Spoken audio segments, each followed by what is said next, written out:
All right, we're here with Kelsey Bonham Bailey, internet sensation, TikTok woman boater, TikTok sensation. How did it all begin with you? So it began a little unexpectedly. I've been boating and sailing specifically for my entire life, ever since I was a little kid. And then the pandemic happened. And the pandemic happened while I was a sophomore in college. So that was quite a time. We were all sent home from school. And I decided that I wanted to use that time to do something other than sit at home. So I started looking for a boat that I could do some fixing up on, a boat that I could take somewhere. At the time, I'd moved back in with my parents in Maryland since COVID. And so I was hunting around for this boat. And at the same time, my family happened to be selling this sort of farmhouse that we had in Southern Maryland. And the buyer of that property wanted to know if the tractor was included in the sale of the farmhouse. And my parents, knowing that I was in the market for a boat, said, "It could be, we could make a trade. Do you have a boat?" And he said, "Yeah, I do." And so it was worked into the sale of this farmhouse as a trade for the tractor. And the tractor was held together by epoxy hopes and dreams, and so was the boat. So it was really an even trade on that front. But so I saw the boat one time before the whole deal was finalized, and that was just from the outside because we didn't have a key. And then I suddenly owned the boat. And this was a 30-foot steel boat. Steel boat. So there was probably a little rust on it, if I had to guess, right? There was definitely a little rust on it. My word. Okay. I think that it was probably flame sprayed with zinc or something. We're still not 100% sure, but there was some kind of protective coating that was the only reason that it wasn't 100% rust. Okay. So that was lucky. And then that whole summer, my dad and I got in there and basically gutted the thing. We took out, it had an original, 600-pound iron block flywheel, 2 feet wide engine that we took out. We took out all the plumbing, all the electrical, everything. And then we replaced the engine. We basically got it to the point where it would float and move and then launched. And then we moved the boat up to Annapolis to finish the refit. She became a new boat. Like everything besides the hull itself and the mast was brand new. And once, maybe 80% of the way through this refit, I was a long time TikTok watcher and I had never posted anything. And I thought, oh, maybe I'll post a TikTok about this boat. I had sort of made an Instagram for it that was more of a personal diary than anything else. I just wanted to keep track of the refit for my own purposes. So I was like, okay, let me try and post this TikTok. And I posted it and I went to bed and I woke up the next morning and it had 20 or 30,000 something likes. And then they just kept rolling in. And that initial video that I never expected to go anywhere, I think it capped out at 3.1 million views. Now, who were these likes? Were these people were these boaters? Were these young folks who were inspired by this, looking to get into boating? Who were these people? These 3 million plus people who loved this? It's difficult to know. It's easier to tell looking at comments. I think that a lot of the comments, it was definitely a lot of younger women, definitely a lot of women in their, 15 to 30 range, that were like, wow, I had no idea that you could do this with a boat or that there were other young women doing things with boats at all. There were also plenty of boaters and sailors who, it came across their feed or whatever, but I think it was a huge mix of people, really. I think I got kind of shoved in with the van life folks and all of the outdoorsy things that were really popular at that time when everyone was cooped up. And it just took off from that first one. So then what was the next step for Little Wing? Why Little Wing? The Jimi Hendrix song. She's named after Jimi Hendrix. There you go. Of course. All right. So now we get the boat's named after a Jimi Hendrix song. Yes. You're on TikTok. Mm-hmm. You're young. Well, how old at the time? You're just in college, right? I was 20 at the time. Well, from there, I made more videos. None of them ever got quite to the level of that first one. Sure. But I made a lot of videos trying to answer questions from the comments from that first video. Lots of people asking, how much does this cost? Or how does your stove work? Or how do you, live on the boat? Because when I posted that first video, I was just about to move on to the boat to actually go on a trip. So then I posted videos about what it was like to live on the boat, and I posted videos about my trip, which was from Annapolis, Maryland to New Smyrna Beach, Florida and back. Wow. And so I was posting these logs of like, oh, however many miles today going from here to there. And this is what it's like to string 5 hoses together to fill my water tanks, or, just sort of that day-to-day stuff. Yeah. And the travel videos are so hot now, especially with folks your age, right? The cross-country things on land. Maybe this will pick up on the water, And it seems like it did in your case. Yeah, I mean, I think people were interested in it because there's obviously a lot of similarities to van life, but it's also just so fundamentally different. So I think people were interested in seeing something that they may have never even considered before. People who were already outdoorsy, already liked being out in nature, had never considered, oh, I could do that on the water. I could go camping on the water. And it was kind of a new thing for them. So what did Little Wing teach you? What did this process teach you? Oh my gosh, a ton, because even though I had been sailing for my whole life, I had never really gotten, down and dirty with the DIY hands-on stuff. I had gotten kind of, onesie-twosie things here and there, helping my parents on the boats I grew up on, but it had never been my sole responsibility to choose what system to install that system, to maintain that system. I mean, I learned so much about engines and electrical and plumbing and all of the systems that actually make a boat work. And having to rely on systems that I installed myself, gave me a lot of sense of that personal responsibility of, well, if this is a problem down the road, I only have one person to blame for why it caused a problem. So were you a solo sailor in this, or did you have a crew along? I was not. I was solo briefly, but while I was doing all this refit that summer, I took on a job on the Woodwinds charter schooners in downtown Annapolis to help fund some of this. It's expensive. And I met a now good friend of mine. Her name is Sage, and she agreed to join me for a huge chunk of the trip. And so Sage and I, and also her dog Stella. So Sage, Stella, and I went Now, was south. Sage a sailor, or was she familiar with it? Okay, so that yes. was good. That was good. Sage was a huge asset. She has spent a lot of time in commercial spaces. She's worked on tall ships. She's worked on tugboats. She's worked on all sorts of stuff. And so she was a real asset headed south. And then at some point she had to go home. And then I was solo for a while in Florida. And then I found another crew, another friend of mine that I knew from teaching sailing at a summer camp a long time ago to help me bring the boat back north. When did Nick get involved? This guy, Nick. Where'd you find this guy, Nick? Yes, so relatively early, actually. Okay. So I left Annapolis in January, a little late when it comes to the snowbird seasons, but it was kind of I have to go or I'm not going to go anywhere at all. So Sage and I left Annapolis in January, and we sailed south down the bay, and we landed in Norfolk, Virginia. And Sage had to head back home for a couple of days to pick up some more clothes, square some bills, whatever. So I'm hanging out in Norfolk on my own, a city I'd never been before, going, okay, I guess I'm just going to camp out on the boat. And that's where I met Nick. And Nick is still in the Navy. At the time, he was stationed on an aircraft carrier down there in Norfolk. He's a nuclear and electrical engineer. Like a rocket scientist. Sure. Kind of, right?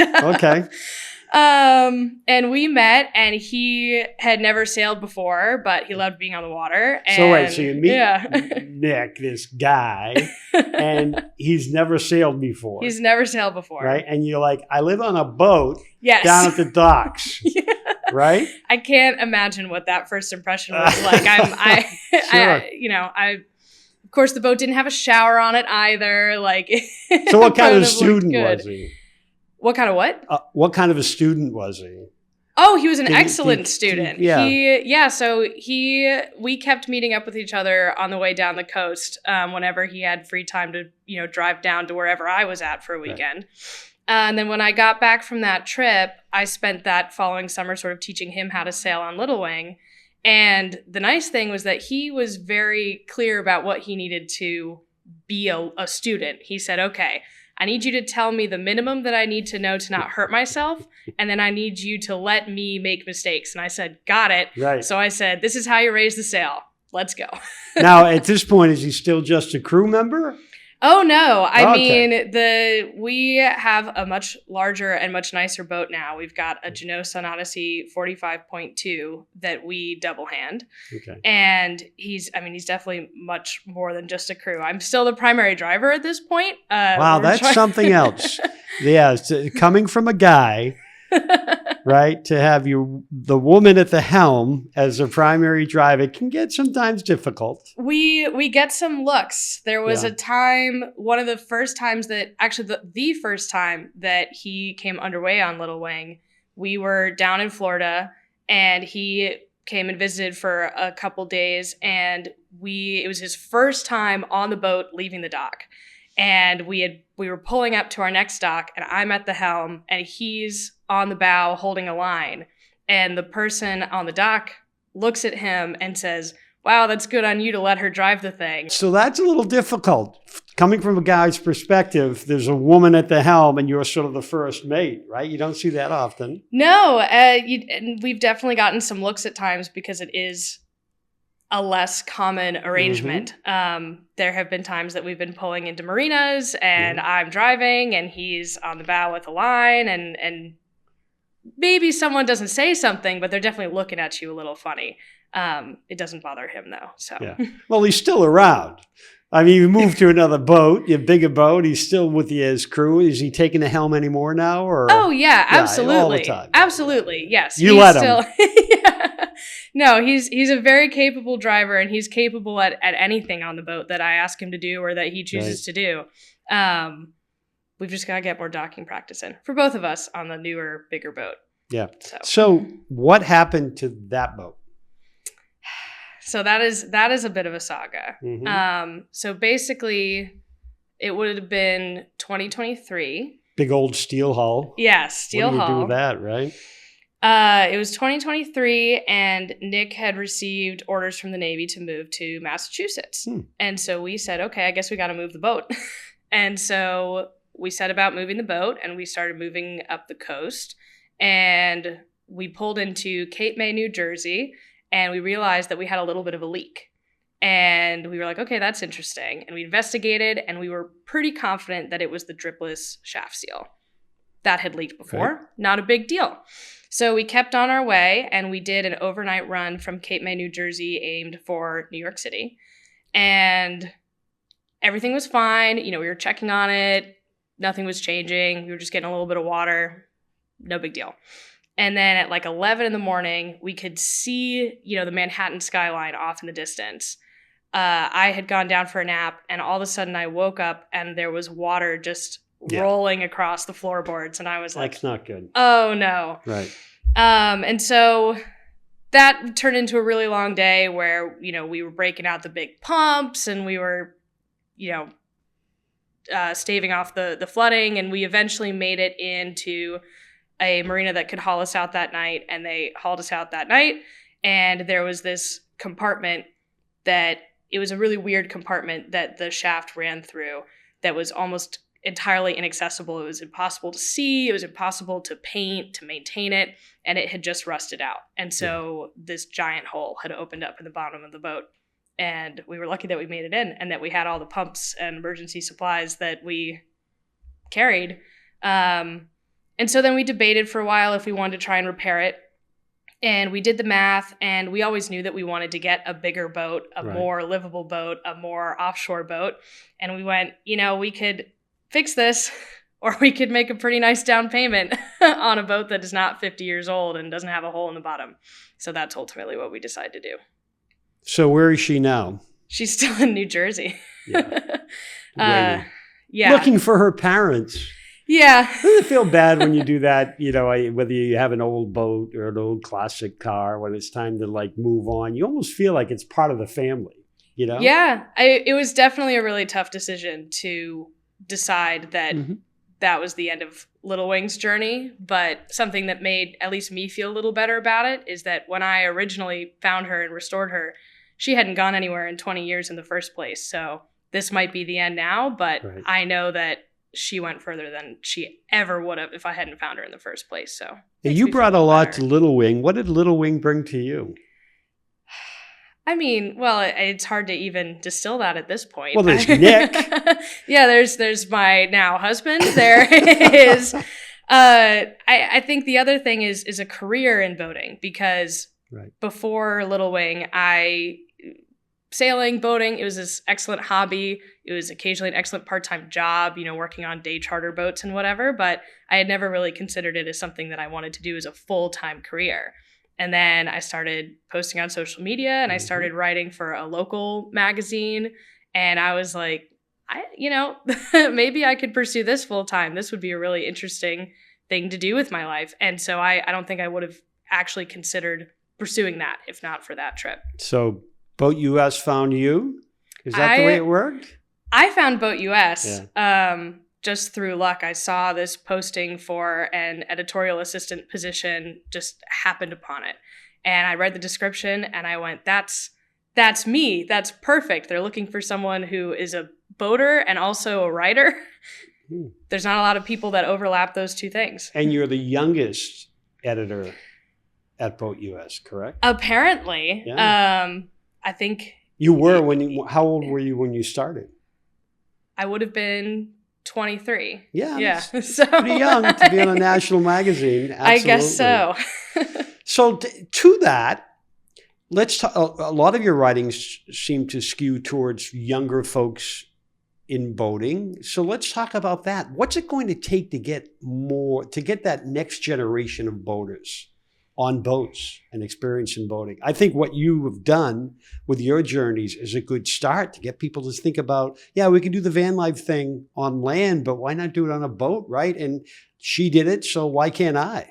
Yeah, I think in terms of young people being on boats, there's three main things. And one of them is culture and dispelling myths. There's definitely a perception out there, especially amongst people who are new to boating, they've never been boating. There's stereotypes, right? That, everyone on a boat is older, or everyone is white, or everyone is male. It's expensive. It's expensive. Sure. And a lot of those things are not true, right? Boating is diverse. It can stand to be more diverse, but it is diverse. And it doesn't have to be as expensive as you're imagining. And so dispelling some of those myths about the culture is one important step. Another important step is making it more affordable. There's not a ton of boat builders out there right now that are building entry-level boats. Almost any brand new boat that you find out there is going to have 3 different chart plotters on it, and that's going to raise the price. And so access to more affordable entry-level boats is important. And then the last thing is knowledge. I learned a lot of what I learned from giant books, books that my parents had in their boating library. But a lot of those books, even if you get your hands on them, they're outdated now. I mean, you could find even like, Chapman's, any of those big encyclopedias, they're not going to talk about lithium batteries. Exactly. And so we need updated knowledge, and it needs to be conveyed to people in ways that are engaging. So not just books. I mean, I'm a print media advocate, but not just print media. Mm-hmm. Well, YouTube, obviously, is a fabulous tool. Yes. For coming up to speed. And there are plenty of programs available now, courses to get the safety side of this down. BoatUS offers many, of course, both online and live in person courses and training. But back to young folk, do you see it sort of bubbling up, or are these kids just saying, I'm not, I can't afford it? I mean, look, when a 17-foot new Boston whaler is nearly $100,000, it does lock some people out of the lifestyle. Yeah. So if I was a younger person and I'm thinking Kelsey's story is cool, how do I do that? It depends on where you're starting. But if you're starting as someone who's already outdoorsy, maybe you like to go camping or hiking or whatever it is, and you're thinking, okay, I'm interested in a boat. The first thing that you should do is get out on someone else's boat. It could be a friend, it could be a parent, it could be a boat sharing club. There's tons of those now. Freedom Boat Club, Carefree Boat Club, all of those. There's rental apps, there's community centers that have boats that are available for rent for very affordable prices. But the first thing is to get out on the water, to figure out what it is that you like and dislike. Because to go out and buy a boat, without knowing what you really like about being on the water is kind of a big risk. You might drop a lot of money on a specific kind of boat and then realize, hey, actually, I really prefer this other kind. And so if you can do some of that figuring out before you buy the boat, that's going to make your experience once you actually get a boat all that much better, because you're going to have honed in the things that you really need versus the things that you only kind of want. So that's definitely the first step. And then after that, it would be looking at as many resources as you can to try and educate yourself about how to figure out the value of a used boat. Just assuming that a brand new boat is out of your budget. I don't know everyone's budget, but just assuming. Reading up on the resources that can help you do your own survey or pseudo survey. You should still get a survey, but do your own investigating beforehand. That's going to make you feel like a much more empowered buyer. A pre-survey survey Yeah. before you get to the surveyor stage. Get a sense for what the boat's about. Sure. What is a step aboard? What's this little sponginess in the deck? Yeah. What does this mean? Those little things, right? Exactly. So how's it feel for you now? Big shot, working for BoatUS, youngest woman editor on the planet. When you go to all the major boat shows? I've been to some of them. So, I mean, I'm a child of the Annapolis Sailboat Show. Sure. But I've been going to the Miami show the past couple of years and hope to get out to others. I mean, it's cool to see the inside of things. And it's really fascinating to have direct access to genuine experts. I mean, our magazine's masthead is full of experts, and sometimes even I just have a question about my own boat. It has nothing to do with the magazine. I'll be like, hey, technical editor, what do you think about this? And I feel immersed in expertise, and it's been wonderful just for my personal boating life as well. What's your favorite article? Of all time? That you've written. That I've written. Oh my gosh. What really struck you? And when you read it back, you went, yeah, I love that. That's good. Probably last year, I wrote a feature on Cole Brower. Mm-hmm. She had just completed her around the world race and had become this social media sensation in the meantime. And she was this young American woman, this huge personality, and all of us editors on the magazine, we had a meeting and we decided, okay, we have to cover this woman, but we have to do it quickly. And so we were looking around, okay, who wants to write this big feature as soon as possible? And I just immediately raised my hand. I was like, I want to cover Cole Brower. And I'm sure it didn't take the rest of the editors long to say, no, yeah, that makes sense. That's a good call. Everyone was on board with that. And that piece meant a lot to me because it wasn't just about covering this huge accomplishment, but I felt a lot of good pressure to cover her as well as I possibly could. Because when I was doing some of my social media stuff, lots of people would sort of pick up the story and I would watch myself get misrepresented and there wasn't really anything I could do about it. And I think that tends to happen to people sometimes, especially when they're social media sensations, but especially when they're women or younger women. And I thought, I really want to make sure that I treat her story with as much care as possible. And I make sure that I represent her as accurately as possible. And so I put a lot of effort into the research and the communication for that. And with the help of all the editors on the magazine that really polished it up, I think that it turned into a really excellent story about her. And it made me proud to have my name on that one. So what's next for you? What salty miles on you and Nick? What's your next stop? What's your next destination? Well, let's see. I mean, right now we've been enjoying exploring New England, which is new waters for us. We've gone out and getting to know this new boat that we have. We've gone out to Block Island. We've gone out to Martha's Vineyard. Those were both good trips. Your home port right now is Newport, Rhode Island, which is a beautiful place. Nothing wrong with that. Right? Nothing wrong with Newport. We've been enjoying having the boat in Newport just to sort of be a place to be on the weekends. And we've got a dinghy that'll take us into downtown Newport. And we timed it 4 minutes and 30 seconds without paying for parking. So that's really nice. Now, Nick's a Navy man. So you get a little deal there on the mooring. Is that, you can't beat that. Yes, we do get a little help. Tell us how that works. I have some friends who, So basically the Navy runs there's marinas kind of around wherever there might be a base. There's another one in Groton.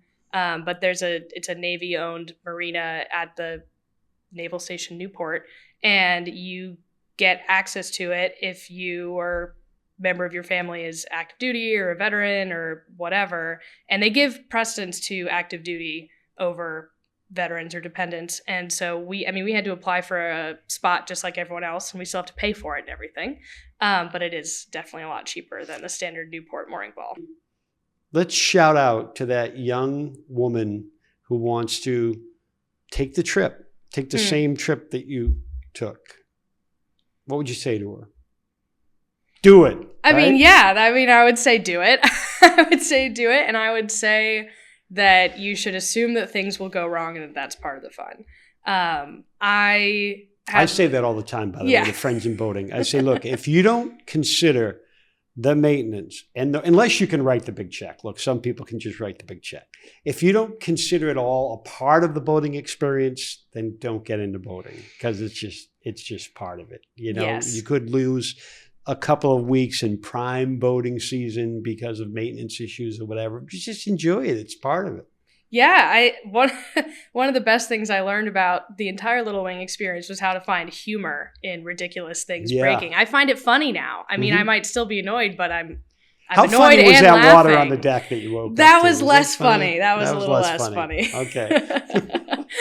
But yeah, that's something we do. We have friends who are interested in exploring boating, and we'll take them out for a day on the boat, and then we'll insist that they come back for a maintenance day.